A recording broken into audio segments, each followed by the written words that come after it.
बिस्मिल्लाहिर्रहमानिर्रहीम, अस्सलाम वालेकुम। मैं हूं आपका होस्ट चौधरी फान देर, आपको स्पोर्ट्स जोन में वेलकम कहता हूं। नाज़रीन, क्रिकेट के हवाले से बात करें तो ओबियसली आज एक बहुत बड़ी अपडेट और ये है कि हॉल ऑफ फेम में 4 लेजेंड्स को शामिल किया गया है, जिसमें मुश्ताक मोहम्मद साहब हैं, ग्रेट इंज़मामुल हक है, सईद अनवर साहब हैं और मिसबुल हक है। इस पे डिटेल में बात करेंगे कि कौन कौन से क्रिकेटर इसमें शामिल किए जाते हैं और ये कितनी ज़्यादा वैल्यूएबल और अपने किसी प्लेयर को एज ए प्राइड के तौर पे आप गिफ्ट करते हैं। फर्दर अगर डिस्कशन करें क्रिकेट के हवाले से तो पाकिस्तानी जो स्टेडियम है उनकी अपग्रेडेशन के हवाले से आईसीसी का डेलीगेशन भी पाकिस्तान आ चुका है। वो तमाम चीज़ों को बड़ा क्लोजली मॉनिटर कर रहे हैं, वो देख रहे हैं। आल्दो के भारतीय मीडिया इस पर बहुत तनकीद कर रहा है कि शायद ये रेनोवेशन कंप्लीट नहीं हो पाएगी, बट पीसीबी के मुताबिक और जो हमने हमारे सोर्सेज हैं और हमने भी खुद कोशिश की है, इसको विजिट करके देखा है, पूरी उम्मीद की जाती है कि इंशाल्लाह 25 जो है वो जनवरी इसकी लास्ट डेट है और पाकिस्तान ने अपने तमाम तीनों स्टेडियम जो हैं वो आईसीसी के हैंड ओवर करने हैं। तो उम्मीद की जाती है तब तक ये तमाम कंप्लीशन रेनोवेशन की हो चुकी होगी। फर्दर अगर देखें तो साइम अयूब के हवाले से अपडेट है जी, दूसरा उनका चेकअप हो चुका है। सोर्सेज के मुताबिक ये है कि काफ़ी इम्प्रूवमेंट आ रही है।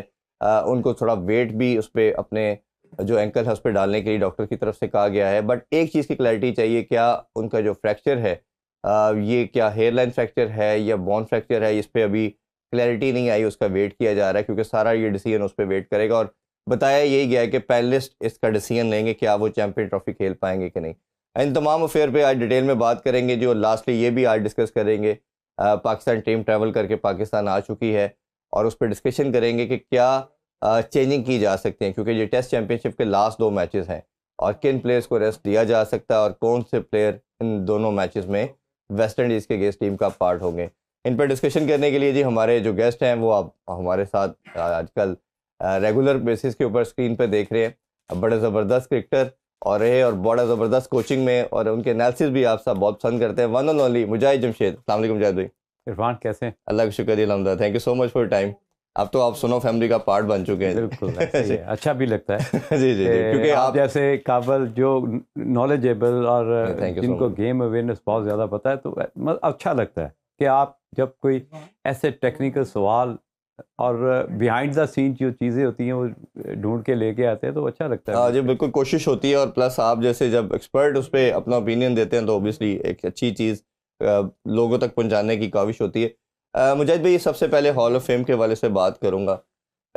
4 आज नामों को मुतारफ़ किया गया जी पीसीबी की जानिब से प्रेस रिलीज़ के थ्रू, जिसमें लेजेंड मुश्ताक मोहम्मद साहब, इंज़मामुल हक, सईद अनवर और मिसबाह हक।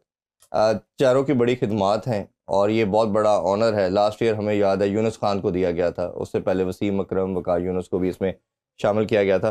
तो ये एक तो इन चारों प्लेयरों के हवाले से बताइए कितना डिज़र्विंग है, और दूसरा ये बताइए कि किसी प्लेयर के लिए जो ओबियसली लाइफ के अंदर अपनी सर्विसेज पाकिस्तान के लिए सर्व करता है और जब ये हॉल ऑफ फेम में आता है तो ये उसके लिए और उसकी फैमिली के लिए कितना प्राउड मोमेंट होता है।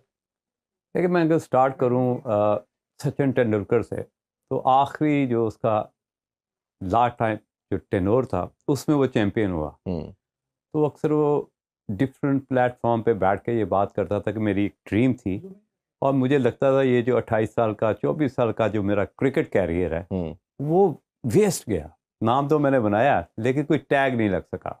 वर्ल्ड कप का कोई टैग था, तो मुझे याद है बॉम्बे में फाइनल था, बॉम्बे में ही धोनी कप्तान, वहाँ पे वो चैंपियन हुए, तो वो कहता है ड्रीम्स कम ट्रू। तो यही जिस तरह आपने बात की कि ये 4 जो आपने नाम दिए हैं कि जिनको हॉल ऑफ फेम मिला है, तो ये बड़े मच डिजर्विंग कैप्टन्स, और ये तीनों ने कैप्टनसी की है। इसमें सईद अनवर वाद ऐसा ओपनर है जिसने कैप्टनसी की लेकिन बड़े थोड़े टाइम के लिए। अगर देखा जाए, मुश्ताक मोहम्मद साहब मेरे मैनेजर भी रह चुके हुए, जो कि मैं समझ तो एक ही दफ़ा हम चैंपियन हुए ऑस्ट्रेलिया में बेंसन हैजेस में। जी जी जी। तो हमारे कोच कम मैनेजर थे, कोच थे जी। तो उनकी कोचिंग में बहुत कुछ, वो सीरीज भी क्या कमाल सीरीज थी और बड़ी कभी वेस्ट इंडीज जी हमें मारता था, हम ऑस्ट्रेलिया को मारते थे और लगता था ऐसे जैसे कोई रिवर्स चल रहा है। हाँ। तो और फाइनल फिर जब वेस्ट इंडीज के साथ हुआ दोनों मैच अब बड़े आराम से जीत गए। और दूसरा बात, सईद अनवर एक ऐसा ओपनर पाकिस्तान ने प्रोड्यूस किया जो फिनिश करना जानता था। नॉर्मली 5-6 नंबर बैट्समैन जो है वो फिनिश करते हैं मैच को, अगर उनकी, और ओपनर का काम है एक प्लेटफॉर्म देना एक स्टेज सेट करना, फिनिश करना 6-7वें नंबर का काम होता है। बिल्कुल देखिए ऐसे। सईद अनवर में ये था कि वो बेसिकली मैच फिनिश की तरफ जाते थे और जिस तरह अपोजिशन को वो डोमिनेट करते थे, और उस वक्त जियाद सूर्या और कालू अर्दन्ना जी ये जी। दो वाद ऐसे ओपनर थे जिसको बीट करता था, वो था सईद अनवर, जो उसी स्ट्राइक रेट के साथ डोमिनेट करता था फास्ट बॉलिंग को। तो वहाँ से ट्रेंड स्टार्ट हुआ। उसके बाद आहिस्ता आहिस्ता सईद आमर जी। शेर के बाद न्यू जनरेशन आ गई, तो उन्होंने भी फिर वो अफरीदी ने सईद उस अनवर का जो इमरान नज़ीर ने भी ज्वाइन स्टाइल किया। ऑफ प्लेइंग था वो अडेप्ट किया। तो दैट मीन्स कि he was his own I legend, ऐसे ही है। जिसने ओपनर्स को काफ़ी अरसा सर्व किया और सबसे मुश्किल स्लॉट जो है वो ओपन करना है। और अगली बात है इंजमाम की। इंजमाम मेरा क्लास फेलो भी था, मेरा पाकिस्तान अंडर 19 का मेट भी था, मेरा रूममेट भी था। फिर मैंने जब पाकिस्तान के लिए खेला जी। वो मेरा वहाँ पे भी मेरा रूममेट था। और पाकिस्तान के सबसे बड़े मैच विनर कहा जाए तो बिल्कुल कहना गलत नहीं होगा। देखिए ये डिपेंड करता है। मैं क्योंकि उसे बचपन से जानता हूँ, उसका जो रोल मॉडल था उस वक्त मुझे याद है कि जब भी हम कभी अपने गवर्नमेंट कॉलेज लाहौर में कहीं किसी कॉर्नर में बैठे होना या कैफेटेरिया में बैठा होना, तो अक्सर वो वीवन रिचर्ड को बहुत याद करता अच्छा। था कि उसी तरह के शॉट्स खेलने। और उस वक्त मैं समझता हूँ कि उस वक्त क्या अभी तक वीवन रिचर्ड से ज़्यादा ब्रेव और पावर हिटर बड़े कम प्लेयर हुए हैं, जो जिसने उतर के एक्स्ट्रा कवर भी मारनी, अपर द कट भी मारी, फिर सीधे छक्के भी मारे और हर टॉप क्लास बॉलों को डोमिनेट किया।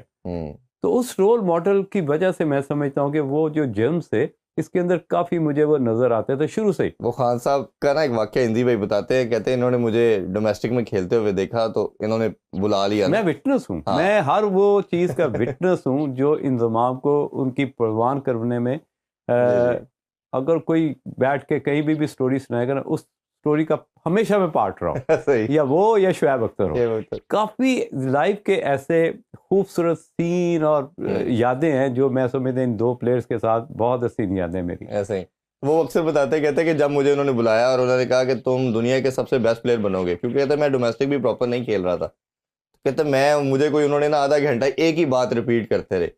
तो कहते मैंने बाहर आके सोचा कि शायद इनको कुछ हो गया या इनकी तबीयत ठीक नहीं है कि मैं तो कभी डोमेस्टिक भी नहीं सही तरह खेला, ये कैसी बात कर रहे हैं। होता पता क्या तो उनकी आई जो थी और खास तौर पे वर्ल्ड कप के अंदर परफॉर्म ना करना और कैरी करना, फिर उनको होता पता क्या उन्होंने मैं बताता हूँ। होता ये है कि आपने कई दफ़ा एथलीट देखना होता है कि यार इसको अगर एक फास्ट बॉलर 5 लगातार बाउंसर मार सकता है तो मैं कहूँगा भाई मैं तो इतना जोर नहीं लगाऊंगा, क्योंकि हाइट लंबी है और ऊपर से आपका फेवरेट शॉट भी वो है।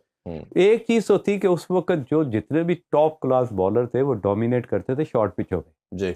उस शॉर्ट पिच का ये मास्टर क्लास था। वो इमरान को हमेशा चीज़ कहीं भी वो बैठ के किसी से बात करता था तो ये कहता था बाउंसर को कैसा खेलता है, क्योंकि उस वक्त बाउंसर ना तो कोई लिमिट थी, लिमिट भी कोई नहीं, 6 बॉल के 6 बॉल आप बाउंसर मार सकते हैं। तो क्योंकि मैं हर जगह पे मौजूद था जहाँ पे इंजमाम की शुरुआत हुई, फिनिश जब हुआ तब भी मुझे पता है, मिडल में क्या हो रहा था वो भी मुझे पता है। तो उस वक्त बाउंसर को क्योंकि बहुत अच्छा खेलता था, टाइम बहुत था, हाइट लंबी थी, बॉलर्स पे थोड़ा सा प्रेशर होता था कि यार मैं लगातार इसे इतने बाउंसर नहीं मार सकता। और वो जो इसकी अडेप्टेबिलिटी ऑफ स्टाइल कि आप अगर 2 आउट हो गए तो वहाँ पे टक्का लगा के आराम से टीम को लेके चले जाना, तो ये चीज़ें किसी भी कप्तान को पसंद आएंगी। कोई रॉकेट साइंस नहीं है इसमें कि आप किसी की तारीफ करते हैं, टैलेंट तो होता है, स्किल होती है तो शाइन होती है जी। तो इमरान ने स्किल तो देखी और उस वक्त जो थी, अभी जो मैंने आपको बात बताई कि बाउंसर को कितना अच्छा खेलता है, वो बाउंसर को बहुत अच्छा खेलता है। शुएब अख्तर अक्सर कहते हैं ना कि हम जब नेट में बॉलिंग करते थे अपने बैटर को, तो ये इंजमाम वाहिद होता था जैसे लगता था कि हमको मीडियम पेसर है, कि उनके पास अल्लाह ने इतना गॉड गिफ्टेड थे, लंबा टाइम लेट खेलने की इतनी आदत थी, तो जितना मर्जी पेस हो वो उतने आराम से कंफर्टेबल तरीके से खेलते थे जैसे लगता था कि बहुत टाइम है इनके पास। देखें एक अगर आज भी उसकी जो बैटिंग का स्टाइल या जो उसका स्टांस था वो देखें, दूर बल्ला रखता था, हेड डाउन था। हम ये कहते हैं कि बल्ला यहाँ पे आ जाए, हेड वहीं हो, लेकिन बल्ला वो दूर होता था, बाकी पोजीशन उसकी ठीक होती थी। हो सकता है थोड़ी सी चीन इधर हो, लेकिन आई लेवल था जी। तो ये जो सारी चीज़ें प्लस थी जो मैं समझता हूँ कि जो इंजमाम को इतना बड़ा टॉप क्लास का सुपरस्टार बनाने में उसको बहुत हेल्प किया। बिल्कुल। और अगर थोड़ा सा लास्ट लेजेंड जिनको आज दिया गया वो मिसबाह उल हक है। एक बड़ा मुश्किल टाइम था 2010-11 का, जब पाकिस्तानी टीम के ऊपर ऑब्वियसली स्पॉट फिक्सिंग के एलिगेशन आए, और 3 प्लेयर हमारे सैक भी कर दिए गए। उस टाइम शायद फिर 2011 में शायद अफरीदी ने कप्तानी की 1-2 साल, फिर उनसे कप्तानी ली गई। तो एक ऐसा टाइम था जो ओवरऑल पाकिस्तान क्रिकेट के लिए बड़ा मुश्किल था। तो मिसबाह हक को क़यादत दी, और फिर वो इवेंचुअली जबकि अपनी वो रिटायरमेंट अनाउंस करने के करीब थे, उन्होंने लगा मेरा कैरियर ख़त्म हो गया, और उस टाइम बुलाया गया। और फिर उन्होंने उस एज में सब कुछ करके दिखाया जिसमें नॉर्मली लोग नहीं सोच पाते, और फिर पाकिस्तान के सबसे सक्सेसफुल टेस्ट कैप्टन भी वो बन गए। उनके बारे से क्या कुछ कहेंगे? घंटों के लिए मेरा है, हाँ, चंद कुछ घंटों घंटे के के लिए लिए, वर्ल्ड कप 1-1.5 नंबर 2 दिन वन के लिए हम बने थे, बने 1-2 थे। घंटे के लिए। यार मेरा थोड़ा सा इख्तलाफ है आज आपके ही प्रोग्राम में। इख्तलाफ नंबर 1 कि आप कैप्टन बने, बड़ा मुश्किल टाइम था। 3 प्लेयर आपके जो उस वक्त डोमिनेट कर रहे थे, सलमान बट या जो जी, आसिफ, आमिर, आमिर, हाँ जी। उनके जाने से एक बहुत बड़ा खला पैदा हुआ। उस सिचुएशन में आपने कैप्टनसी ली, आपने बड़े अच्छे तरीके से टीम को मैनेज किया। वो जो आपने एजुकेशन ली अपनी इंस्टीट्यूट से, उसका सही यूटिलाइज़ किया। बड़े कम प्लेयर्स होते हैं कि अगर आप पढ़े लिखे हैं तो उसका इस्तेमाल करना भी आता हो। जी, तो वहाँ पे इसकी एग्जीक्यूशन बहुत अच्छी थी। जिस तरह उसने अपनी एजुकेशन, मैन मैनेजमेंट, जिस तरह टीम को जेल किया, उसमें तो जहाँ पे भी बैठो उसकी तारीफ़ करो, जितनी भी तारीफ़ करो कम है। हुँ, लेकिन मेरा एतराज़ ये है कि 2 चीज़ें आपको सपोर्ट करती थी आपकी कैप्टनसी को थोड़ा-सा स्ट्रेंथन करने में। नंबर 1, हफ़ीज़ बॉलिंग करता था। सईद अजमल उस वक़्त उस फ़ॉर्म में था कि जी, दुनिया का हर बैट्समैन डरता था। बिल्कुल ऐसे ही, अगर आज भी टी20 का बेस्ट बॉलर और वनडे का बेस्ट बॉलर निकला, वो उमर गुल था। बिल्कुल ऐसे ही। आपके पास वो स्लॉट थी जो आपको आपके बैटिंग स्टाइल को मैच करती थी कि बिल्कुल ऐसे ही। 240 रन किए, आपके पास वो वेपन था कि डिफेंड कर सकते। हुँ, आप जो स्टैंडर्ड ऑफ क्रिकेट उसको आगे नहीं लेके गए, उसको डेवलप नहीं किया। नंबर 1 एतराज़। एग्रेशन उसमें नहीं आया। एग्रेशन नहीं है, जो कि मैं हमेशा कहता था कि एग्रेशन वाली क्रिकेट खेलो। वही आगे जाके जब सईद अजमल पे बैन हुआ, हफीज़ हफीज पे भी पे बैन हुआ। बैन हो गया, आपने कहा गुड बाय क्रिकेट, क्योंकि हुँ, आप ये आपके पिलर थे और आपने उन पिलरों के साथ साथ दूसरे पिलर खड़े खड़े नहीं किए। ये एक मेरा बड़ा सीरियस एतराज़ है। दूसरा, जब आप पाकिस्तान टीम को छोड़ के गए, पीछे बैकअप नहीं था। हुँ, बाकी आपने जो भी किया इस मुल्क के लिए, अपने लिए वंडरफुल जॉब, और आप डिज़र्व करते थे कि आपको हॉल ऑफ फेम मिलता। और जिस तरह आपने अपना प्रोग्राम स्टार्ट किया, जी। तो मैं समझता हूँ कि वेल डिज़र्विंग तो प्लेयर आपके है। ख्याल में उस टेन्योर में अगर हम इसको सम अप करें तो आपके ख्याल में कि शायद सिर्फ टेस्ट में अच्छी पाकिस्तान के लिए उनकी खिदमात हैं, ओडीआई टी20 में शायद नहीं है इस तरह? देखें, टेस्ट क्रिकेट आपको सूट करती थी क्योंकि आप और यूनुस खान उस जगह पे आते थे जो एक मैच्योरिटी वाला, अगर ऊपर से 2 हुँ, आउट हो भी जाते थे तो आप संभाल लेते थे। तो ये तो आपकी बैटिंग को सूट करता था। जी, रही बात, वनडे क्रिकेट में भी हार जीत होती रही है, हुँ, जीते भी हारे भी, टी20 भी खेले, वर्ल्ड कप भी जीते यूनुस की कप्तानी में। जी, मैं समझता हूँ कि अगर आज के दौर में एनालिसिस किए जाए कि फ़ुआद आलम खेल रहा है वर्ल्ड कप जीत के, उसी मैच में सईद अपना यूनुस खान खेल रहा है एज ए कैप्टन, मिसबा खेल रहा है, हाँ, तो आप चैंपियन हो गए। शाहिद अफरीदी, शोएब आजकल तो मलिक। उनकी जगह ही नहीं बनती। हुँ, तो कहने का मकसद ये है कि आपके साथ जो मेरी हमेशा थोड़ा सा इख्तलाफ रहा है वो ये कि आप प्लेयर को develop, modern style of cricket यानी कि स्टैंडर्ड बढ़ा नहीं सके थे। ये मेरा इनके साथ नहीं एक तो इतराज़ अगर है। मैं इसको अगर इसी क्वेश्चन को थोड़ा सा और एनहांस करूँ या करें। एग्जैजरेट करके आपसे पूछे, अब तो ये मेंटोर भी हैं और पाकिस्तान टीम के कोच भी रहे। जब कोचिंग के रोल में आए, तो बड़ा इख्तलाफ किया गया इनकी और वकार यूनुस के हवाले से भी। वकार यूनुस का ये कहा गया जी 5 दफ़ा आपने इनको अपॉर्चुनिटी दी, 3 दफ़ा एज ए हेड कोच, 2 दफ़ा एज ए बॉलिंग कोच, और इनको जब दिया गया तो तब ये लेवल 2 भी नहीं थे, और कोच बनने के बाद फिर उन्होंने लेवल 2 किया। और इवन अब तो खैर हर कोई जो इंटरनेशनल लेवल पे करता है वो लेवल 4 तो एटलीस्ट होता ही है। तो आपने वो इनका जो फेज़ था कैरियर का और अब जो मेंटोर का फेज़ है उसको कैसे देखते हैं? बड़ा एक्सीलेंट सवाल किया है इरफान।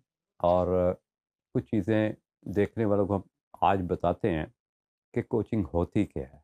देखिए, कोचिंग वो प्रैक्टिकल एक्सपीरियंस होता है जो आप अपनी लाइफ डिफरेंट सिचुएशन से निकलते हैं।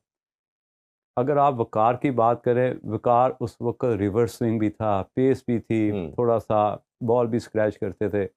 उनको हवाओं का रुख भी पता होता था कि किस तरफ से बॉलिंग करेंगे ज़्यादा फ़ायदा है, और कौन से बैट, जैसे उस दिन साउथ अफ्रीका के 8 आउट हो गए, अगर वकार और यूनुस सिचुएशन में होता तो क्या होना था, 40 रन से मैच जीत जाना था। ऐसे ही इसलिए हम कहता हूँ कि यहाँ पे बैठ के बात करते हैं हम वसीम और वकार की, तो फ़र्क सिर्फ इतना है कि उस सिचुएशन में वो किंग थे जी। और जिस तरह ये 35-40 रन रिमाडा कर गया है उस टेस्ट मैच में, ये कभी भी ना कर सकता अगर वसीम और वकार होता। और इसलिए हाँ। अक्सर हम टीवी प्रोग्राम में बैठ के इन लेजेंड की इसलिए बात करते हैं कि ये इस सिचुएशन के मास्टर क्लास थे, इनको ये सिचुएशन से निबड़ना और संभालना आता था। और शोएब अख्तर भी जब टेल आती थी तो हार्डली 10-15 रन के अंदर आप उसको सम अप करके खत्म कर देते थे।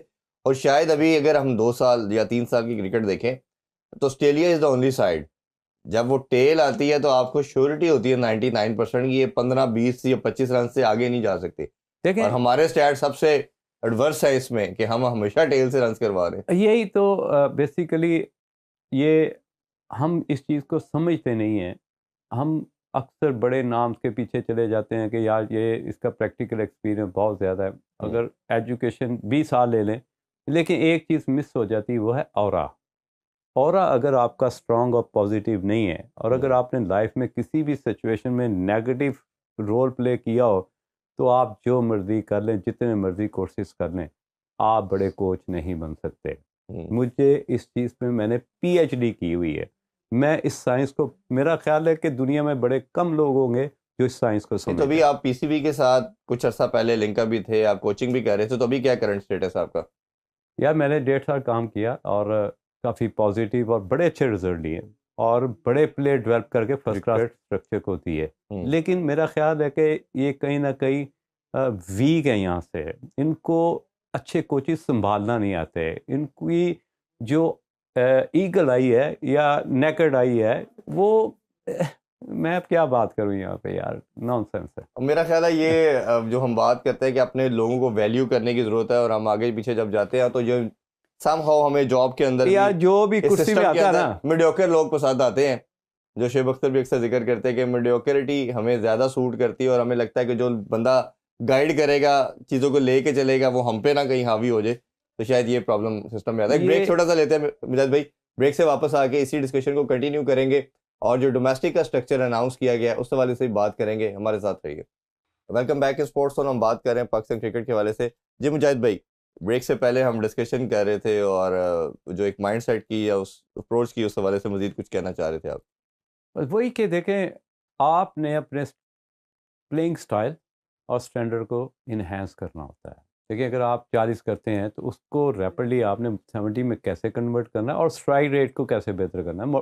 स्टैंडर्ड ऑफ क्रिकेट तो इसी तरह आप बढ़ा सकते हैं। तो कोचिंग के कोच किस तरह, जिस तरह हमने बाद में कोचिंग के हवाले से बात कर रहे थे कि जिस तरह आप भी अच्छा, यहाँ पे बेसिकली बिग नेम जो होते हैं, अब देखें ना, कुछ ऐसे कोचेज आए आपके पाकिस्तान क्रिकेट टीम के जो बहुत बड़ी क्रिकेट नहीं खेले थे, लेकिन यकीन करो इरफान, जो साउथ अफ्रीकन कोच था, क्या मिकी आर्थर, जी, उसने एक कल्चर डेवलप किया था, एक एनर्जी नज़र आती थी। जब मैं कई दफ़ा उसके सेशन देखें, प्रैक्टिस सेशन देखे, डॉकआउट का माहौल देखा, ड्रेसिंग रूम का इन्वायरमेंट देखा, तो ऐसे लगता था इसने वो स्टैंडर्ड मेंटेन करना शुरू किया हुआ जो ऑस्ट्रेलियन प्लेइंग ऑफ स्टाइल है या इंग्लैंड प्लेइंग स्टाइल या इंडिया को किसी हद तक कह सकते हैं।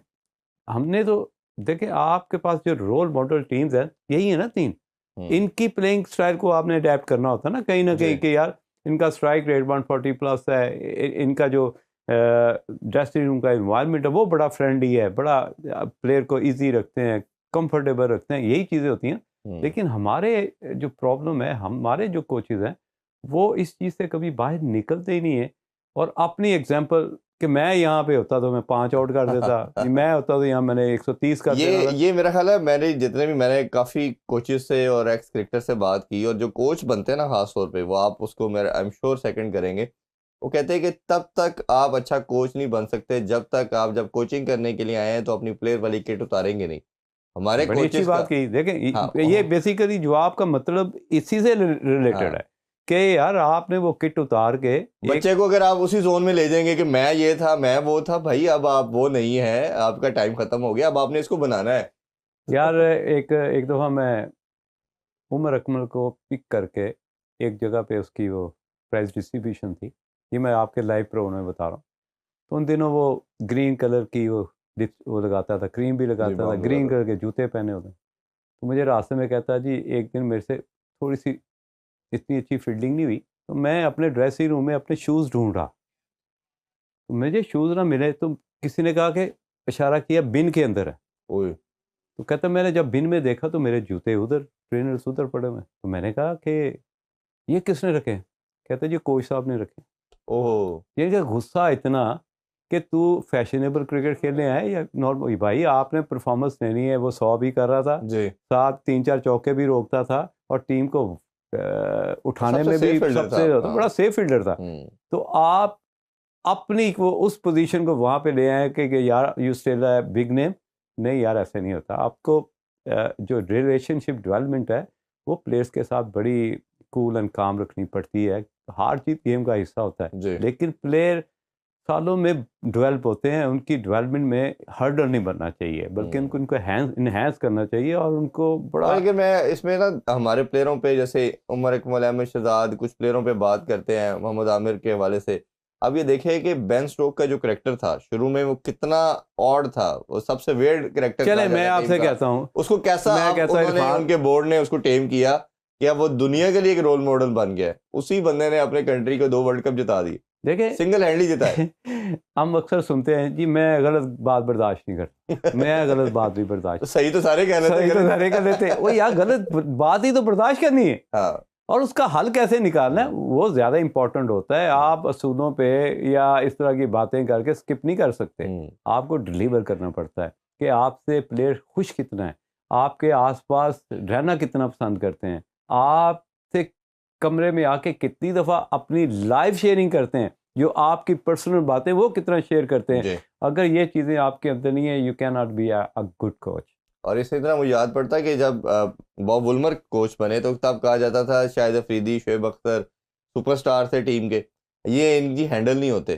तो आप देखिए कि जो बॉब वुलमर का टेन्योर था वो सबसे अच्छा इन दोनों प्लेयरों ने अपना परफॉर्म भी किया, बात हो रही थी, इनको लेके निकले। तो ये मेरा ख्याल है कि कोचिंग इटसेल्फ है ही इसी चीज़ का नाम, अपनी ज़ात से बाहर आके और उसके लिए फादर फिगर के रोल के लिए लेके आना। और मैं अक्सर समझता हूँ कि जैसे आपका अपना बच्चा गलती करता है और आप उसको बार बार ठीक करते हैं, तो इसी तरह जब कोच है उसने भी तो यही काम करना ना। बड़ी अच्छी बात। तो ये मेरा ख्याल है कहीं ना कहीं हमारे कोचेज इसमें लायक करते हैं। अच्छा, ये डोमेस्टिक स्ट्रक्चर के वाले से कल अनाउंसमेंट की गई है, आपसे ज़रूर जानना चाहेंगे, क्योंकि इसमें मुझे एक चीज़ का इख्तलाफ ये है, अभी मैं आपके सामने पढ़ता भी हूँ और आप उस पर बताइएगा। मैं हमेशा ये कहता हूँ कि डोमेस्टिक स्ट्रक्चर की जो कनेक्शन है वो आपके इंटरनेशनल इवेंट के साथ होना चाहिए।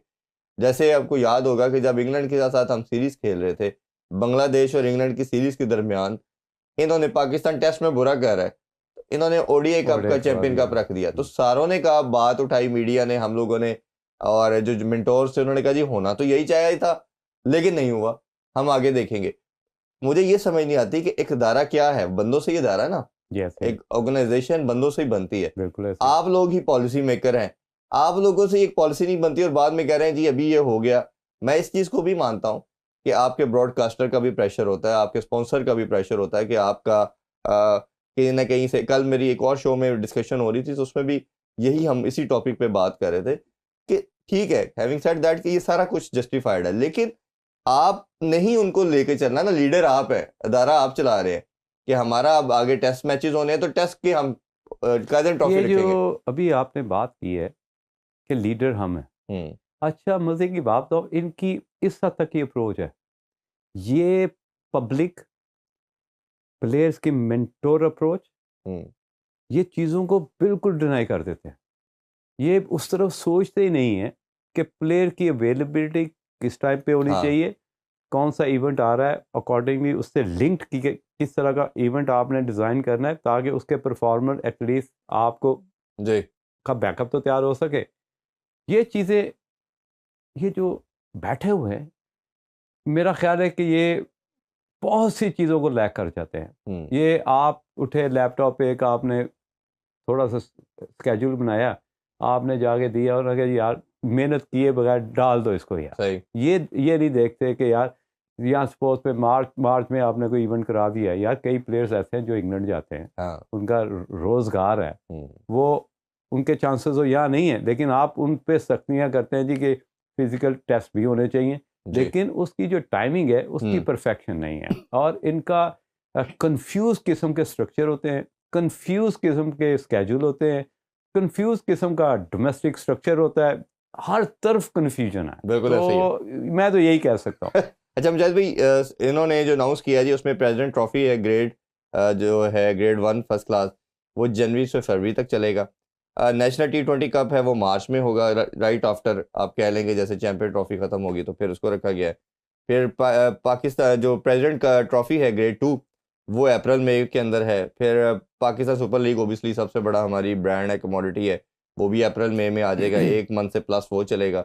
अच्छा फिर काइजन ट्रॉफी का फिर रिमेनिंग जो है स्टार्ट हो जाएगा, जो है वो सितंबर अक्टूबर में स्टार्ट होगा, आपको पता है इसी सीज़न में स्टार्ट करते हैं। फिर चैंपियन कप को भी उसके साथ ही पैरेलल फिर आगे ले आया जाएगा। और उसमें जी आपका वो जो है चैंपियन 4 डे कप करवा रहे हैं, ये पैरेलल लेके जा रहे हैं काइजन ट्रॉफी से, ये भी सितंबर अक्टूबर में है। अच्छा फिर प्रेसिडेंट कप ग्रेड 1 जो है वो ODI कप लिस्ट है जिसे कहते हैं, वो नवंबर दिसंबर के अंदर रख दिया गया है। और फिर इसी तरह चैंपियन T20 है जो दिसंबर में है। इसको ओवरऑल अगर मैं सम अप करूं तो वो ये है कि T20 के साथ 4 डे को भी रखा गया, लेकिन T20 का भी एम्फसाइज ज़्यादा है। ये बताइए, इसको लोगों के लिए आसान कर देते हैं, ओबियसली शायद कुछ देखने वालों को समझ ना आई हो। ब्रेक की तरफ बढ़ेंगे लेकिन क्वेश्चन मैं छोड़ देता हूँ, वापस आके आपसे जवाब लेंगे।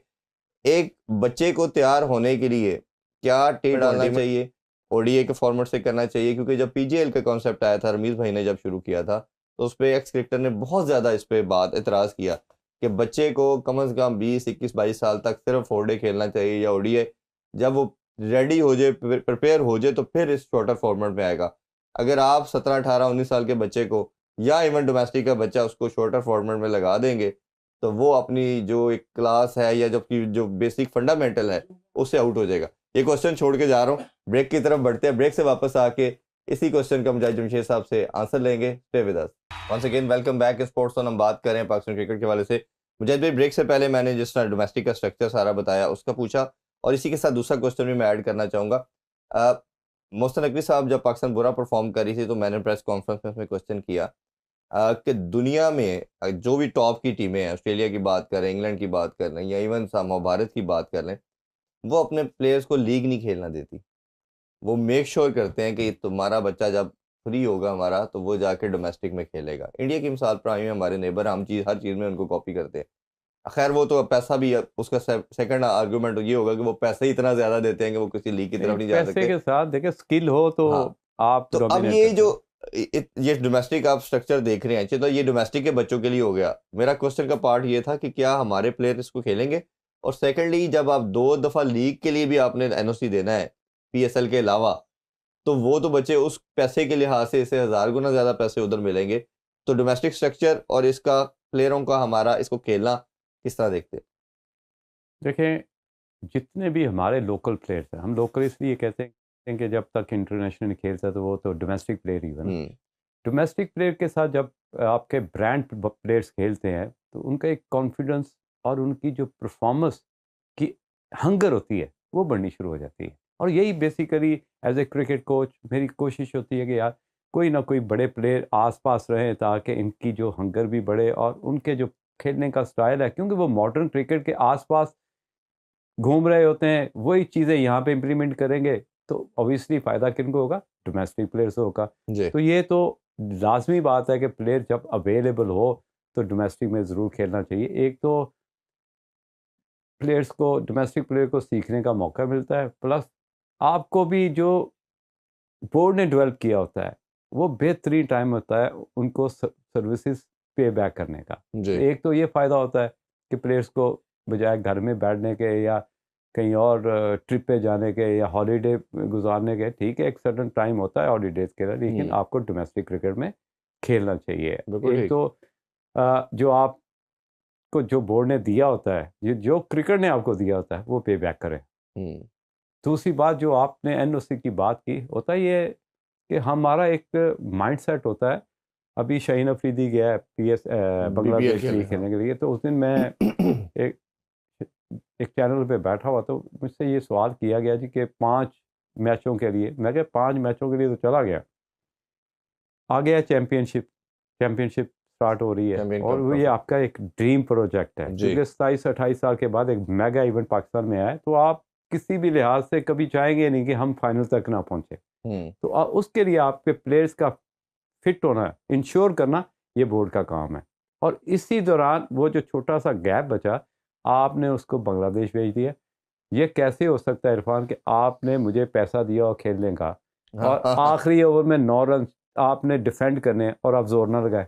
बिल्कुल ठीक बात। ठीक है, आपने उस जोर पहले मैच में ही जोर लगाना पड़ गया और अगले 2 मैचों में आपने जोर नहीं लगाया, फिर जोर लगाना पड़ गया, तो मुझे ये बताएं कहीं ना कहीं तो आप कोलैप्स होने के चांसेस और हो उससे सकते हैं। बेहतर था कि आप टेस्ट में खिला के कम ओवर से बॉलिंग करा लेते। ये जहां तो मेरी आपने बात अमर थी जमाल को, हाँ, अमर कि जमाल आप को खिलाया। देखें इरफान पीछे सूट करती थी फास्ट बॉलिंग बहुत ज्यादा, बिल्कुल। ठीक है, आप 6 ओवर का स्पेल कराते, अब कहते हैं जी वर्कलोड मैनेजमेंट, वो भी हम कहते हैं कि ठीक है जी बेहतरीन हो गया। और यहाँ पे अगर आके आप क्या समझते हो, अगर आके ड्रेसिंग रूम में बैठा हुआ था जब रमाडा चौके मारा था, तो आपको शाहीन अफरीदी की याद नहीं आई होगी? लाजमी आई होगी, क्योंकि वो टाइम था जब आपको एक्सपीरियंस बॉलर की जरूरत होती है।